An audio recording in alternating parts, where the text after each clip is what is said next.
त्रिपाठी निराला को हिंदी साहित्य के छायावादी युग के 4 स्तंभकारी कवियों में से एक माना जाता है। सूर्यकांत त्रिपाठी निराला भारत में ही नहीं बल्कि संपूर्ण विश्व में एक विख्यात कवि है।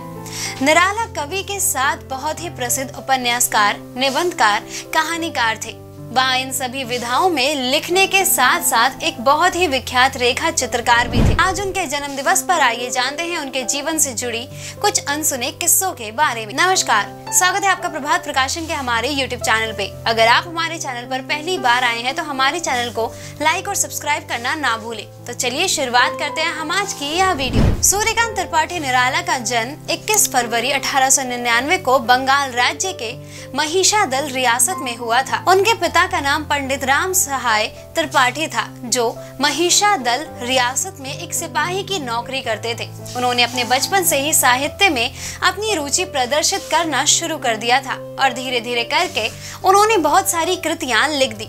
सूर्यकांत जी की प्रारंभिक शिक्षा महिषादल हाई स्कूल से हुई थी, लेकिन उन्हें वहां पद्धति में रुचि नहीं लगी। फिर उनकी शिक्षा बंगाली माध्यम से शुरू हुई। हाई स्कूल की पढ़ाई पास करने के बाद उन्होंने घर पर रहकर ही संस्कृत, अंग्रेजी साहित्य का अध्ययन किया, जिसके बाद वह लखनऊ और उसके बाद गढ़कोला, उन्नाव आ गए। शुरुआत के समय से ही उन्हें रामचरितमानस बहुत अच्छा लगता था। उन्हें बहुत सारी भाषाओं का निपुण ज्ञान था। सूर्यकांत त्रिपाठी निराला का विवाह महज 15 वर्ष की उम्र में ही हो गया था। उनका विवाह रायबरेली जिले के एक पंडित परिवार में हुआ। सूर्यकांत त्रिपाठी निराला की पत्नी का नाम मनोहरा देवी था। उनकी पत्नी मनोहरा देवी सुंदर होने के साथ साथ शिक्षित भी थी और उनकी संगीत में काफी रुचि थी। निराला जी की पत्नी मनोहरा देवी ने उनको हिंदी सिखाई। इसके बाद उन्होंने अपनी रचनाएं हिंदी में लिखनी शुरू कर दी। सूर्यकांत त्रिपाठी निराला का जीवन विवाह के बाद बहुत ही सुखी पूर्वक व्यतीत होने लगा, लेकिन उनकी खुशी बहुत जल्द ही छिन गई। 12 वर्ष की आयु में उनकी पत्नी का निधन हो गया।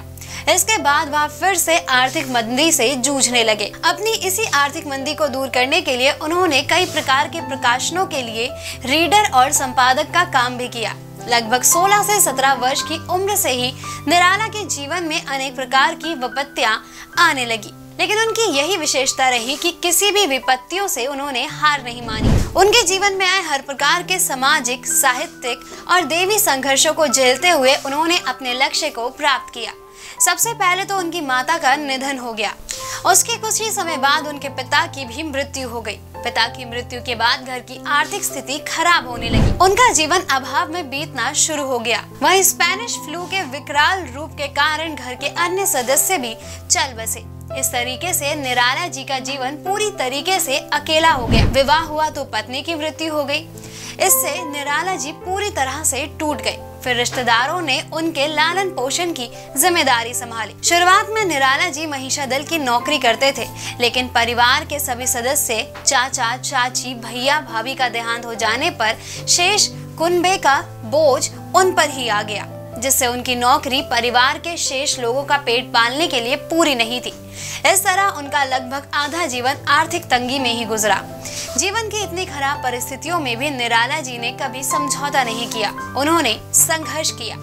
सूर्यकांत त्रिपाठी निराला ने अपने बचपन से ही साहित्य क्षेत्र में अपनी रुचि दर्शाना शुरू कर दिया था। उन्होंने अपने बचपन से लेकर अपनी मृत्यु तक के सफर में बहुत ही अच्छी कविताएं लिखी, जिन्हें आज पूरा भारत बहुत ही ज्यादा सम्मान देता है और इनकी कविताओं को दुनिया की सर्वश्रेष्ठ कविता मानी जाती हैं। सूर्यकांत त्रिपाठी निराला ने अपने सर्वप्रथम कविता को वर्ष 1920 में जन्मभूमि प्रभाव नामक एक मासिक पत्रिका के द्वारा प्रकाशित किया। यह अपनी प्रत्येक नई कविताओं को प्रत्येक माह इसी पत्रिका के द्वारा प्रकाशित करते थे। उन्होंने अपने निबंधों को सरस्वती पत्रिका के माध्यम से वर्ष 1920 में प्रकाशित किया। अर्थात सूर्यकांत त्रिपाठी निराला ने वर्ष 1920 में 2 पत्रिकाओं के माध्यम से अपनी कविता और निबंधों को प्रकाशित किया। सूर्यकांत त्रिपाठी निराला ने अपनी कविताओं में काल्पनिक घटनाओं को बहुत कम स्थान दिया। उन्होंने अपनी कविताओं में यथार्थ सत्य की प्रमुखता को दर्शाया। सूर्यकांत त्रिपाठी निराला ने अपने एक काव्य संग्रह को परिमल में लिखा है। उनकी इस कविता का अर्थ था कि जिस प्रकार मानव को मुक्ति प्राप्त होती है, ठीक वैसे ही कविताओं को भी मुक्ति प्राप्त होती है।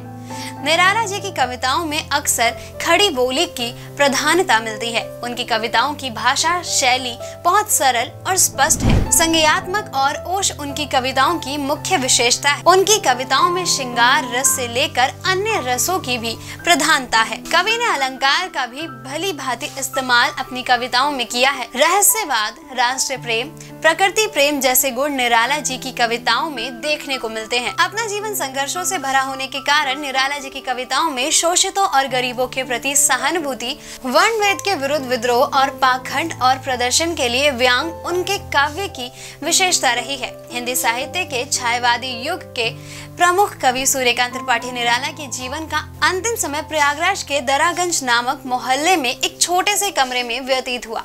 सूर्यकांत त्रिपाठी निराला की मृत्यु उसी कमरे में 15 अक्टूबर 1961 में हुई थी। दोस्तों, अगर आपको हमारा ये वीडियो पसंद आया हो तो इसे अपने दोस्तों के साथ भी जरूर शेयर करें और अगर आपके पास हमारे लिए कोई भी सवाल हो तो उसे कमेंट में लिख के हमें जरूर बताएं। जल्द ही आपसे फिर मुलाकात होगी एक नई वीडियो पे एक नए टॉपिक के साथ।